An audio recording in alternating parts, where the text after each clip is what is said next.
Olá, meus queridos irmãos e irmãs, tudo bem? No Reavivados por Sua Palavra de hoje, estamos meditando no precioso capítulo 4 de Provérbios.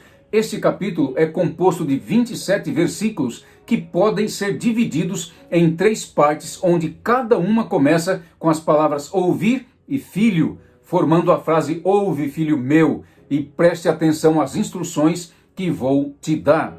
A primeira divisão vai do versículo 1 ao 9, que é um chamado de Deus para conhecermos melhor e com mais profundidade a sua palavra. A segunda divisão vai do versículo 10 ao 19, onde Deus faz um chamado para confiarmos em sua providência. A terceira divisão vai do versículo 20 ao versículo 27, falando do chamado de Deus para cada um de nós obedecermos a Ele e obedecermos de todo o nosso coração. Eu vou me concentrar nessa terceira parte do capítulo 4, o chamado de Deus para obedecermos a sua vontade. E eu quero convidar você a acompanhar a leitura comigo do verso 20 ao verso 27. Vamos lá? Filho meu, atenta para as minhas palavras, aos meus ensinamentos inclina os ouvidos, não os deixes apartar-se dos teus olhos, guarda-os no mais íntimo do teu coração, porque são vida para quem os acha e saúde para o seu corpo. Sobretudo, o que se deve guardar, guarda o coração, porque dele procedem as fontes da vida. Desvia de ti a falsidade da boca e afasta de ti a perversidade dos lábios. Os teus olhos olhem direito e as tuas pálpebras diretamente diante de ti. Pondera a vereda de teus pés e todos os teus caminhos sejam retos. Não declines nem para a direita, nem para a esquerda. Retira o teu pé do mal. Amém? Estes versículos que acabo de lê-los são um verdadeiro manual para aprendermos a fazer corretamente a vontade de Deus. Eles são um verdadeiro inventário onde vemos os itens mais importantes exigidos por Deus para fazermos a sua vontade. Esses versículos são uma verdadeira planilha bem organizada para vermos o que Deus espera que nós façamos como seus filhos e filhas aqui nessa terra e agradarmos a Ele. Aqui Salomão, o rei Salomão, o sábio Salomão fala de ouvidos, coração, lábios, olhos e caminhos. Quando ele trata de ouvidos, por exemplo, uma pergunta pode ser feita por cada um de nós. O que é que entra pelos nossos ouvidos todos os dias e em todos os lugares? Aquilo que entra pelos seus ouvidos e pelos meus ouvidos, caros amigos, irá influenciar de alguma maneira, para o bem ou para o mal, a nossa mente, ou o nosso coração, ou as nossas decisões práticas diariamente. Você e eu devemos ter muito cuidado com aquilo que ouvimos em nossa caminhada nessa terra. Quando ele trata do coração, no versículo 23, uma outra pergunta é necessária que façamos. O que é que há dentro de nosso coração? Os ouvidos escutam e os olhos veem aquilo que o coração ama. É uma realidade da existência humana. Sobretudo está escrito em Provérbios, capítulo 4, o que se deve guardar, guarda o coração, porque dele procedem as fontes da vida. Se nós poluímos as fontes, essa infecção espalha-se rapidamente e completamente, e logo os desejos secretos transformam-se em pecados explícitos, claros, abertos e em vergonha pública. Isso é natural que aconteça. A Bíblia nos adverte a evitar um coração dissimulado, endurecido, orgulhoso, incrédulo, frio, impuro. Quando Salomão vai tratar da questão lábios, aqui no capítulo 4, uma pergunta também é necessária que façamos. O que é que está em nossos lábios? Tudo aquilo que se encontra em nosso coração acaba saindo pela boca. Também isto é natural. Todos nós, filhos e filhas de Deus, devemos cuidar para termos uma linguagem sadia e irrepreensível, uma palavra bondosa e temperada com sal. Como veremos num capítulo mais para frente, aqui mesmo em Provérbios, veremos que muita coisa sobre o nosso discurso nossa fala, e o termo boca vai ser apresentado. E certamente vai ser exigido de nós que tenhamos cuidado e pureza em nossa boca e em nossos lábios. O termo fala ou boca é usado mais de 50 vezes, enquanto lábios aparece mais de 40 vezes na maioria das traduções deste magnífico livro. Dentre tantas coisas, Salomão nos adverte sobre os lábios perversos. Isto mesmo, nos adverte também sobre os lábios mentirosos, bajuladores, enganosos e indisciplinados. Está escrito no capítulo 13, aquele que guarda a boca conserva a sua alma, mas o que muito abre os lábios, a si mesmo se arruína. Quando ele vai tratar da questão olhos, no verso 25, uma outra pergunta é necessária. O que é que está diante dos nossos olhos?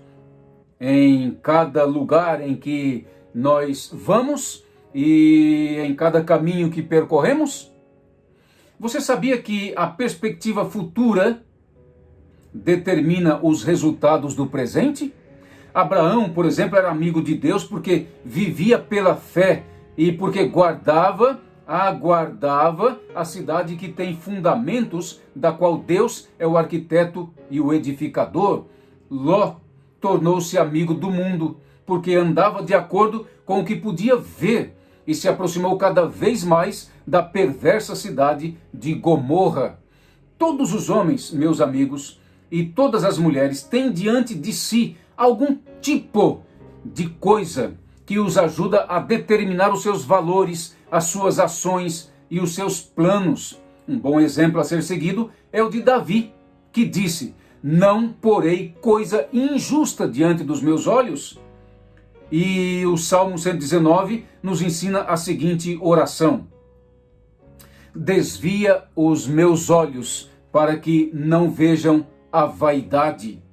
Se estamos olhando firmemente para o autor e consumador da fé, que é Jesus, enquanto percorremos nossos caminhos nesta vida, devemos manter esta atitude de fé.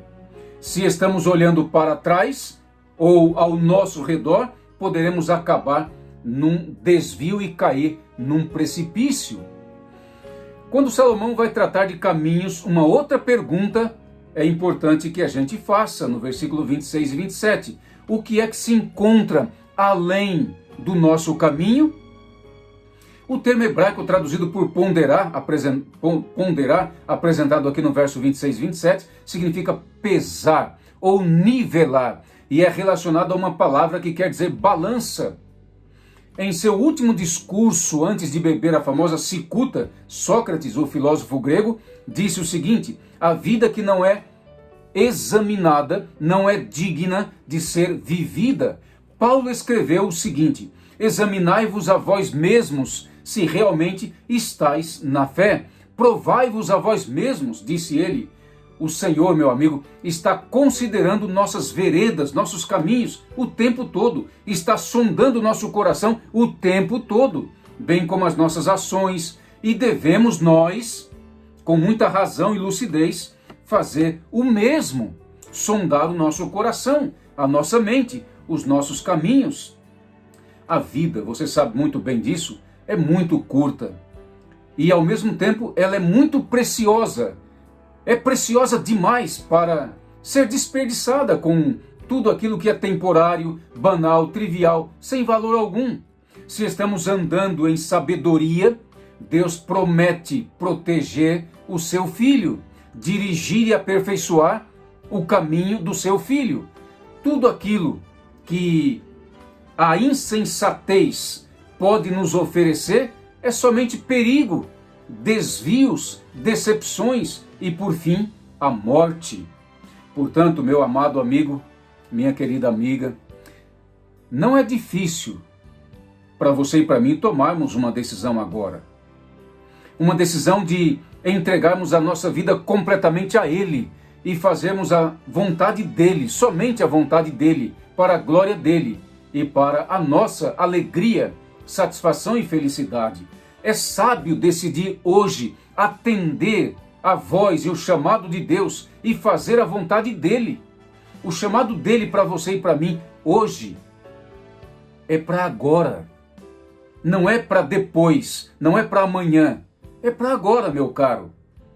O chamado dele para você e para mim é um chamado urgente, é para uma entrega completa da alma a ele, para a glória dele.